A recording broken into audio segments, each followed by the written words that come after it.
Rex Cochrane wasn't quite born in the saddle, as his later success might suggest.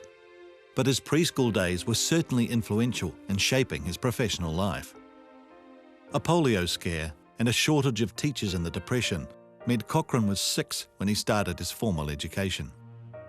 So the young Cochrane spent his days riding around Southland with his father, James Robert, known as JR, as he took their prize stallion Full Feather on service calls.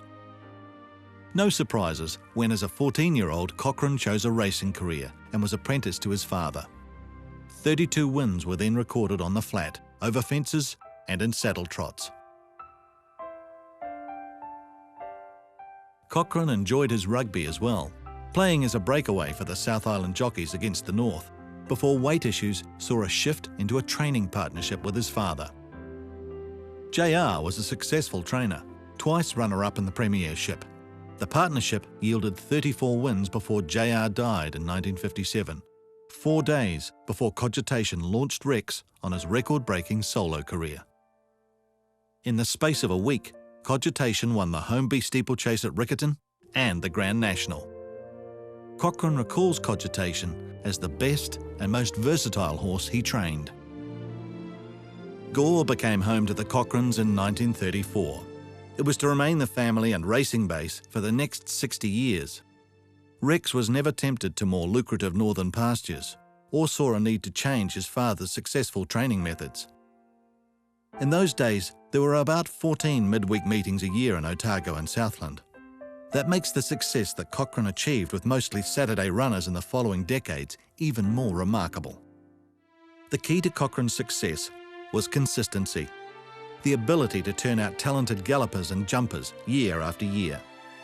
Game Call was to produce his second Grand National steeplechase success in 1966.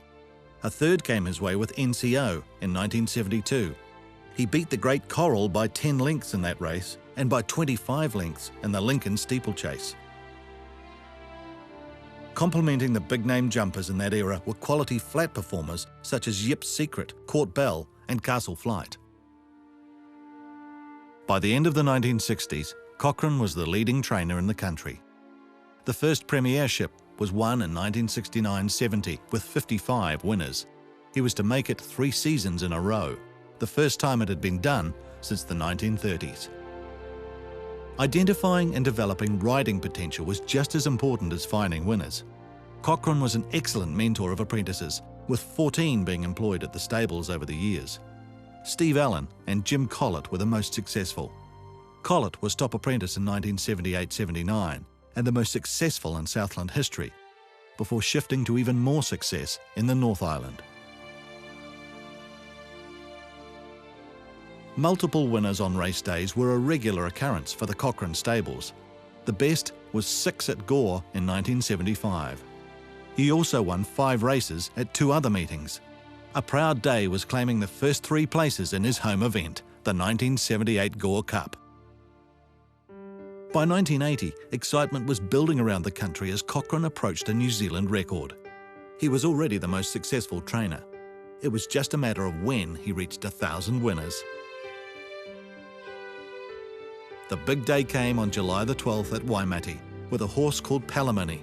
Making it extra special was the fact that Cochrane was born in Waimate, and the race was the Cochrane Memorial, named after his Uncle Charlie. Jim Collett was in the saddle. It was one of many proud days for Cochrane, and another demonstration of a master horseman. Few should have been surprised by Cochrane's consistency in producing talented runners, such as Shekel, who claimed the Grand National hurdles in 1977. Cochrane was always a popular man, and well respected throughout the industry. Crowning that historic year in 1980 was the prestigious Racing Personality of the Year award. Retirement from racing came in 1994. Along with that was a farewell to Gore after 6 decades and a quieter life with his wife Betty in Alexandra, close to family. Cochrane's racing legacy will never be beaten. Trainers have exceeded his lifetime achievement of 1,520 winners, 34 of those with his father, but no one can ever beat his record of being the first New Zealand trainer to reach 1,000 winners. Another award came Cochrane's way in 2001. It was the Pride of the South Spates Award, recognition for displaying the true values of a southern man. Southland's quiet achiever, Rex Cochrane.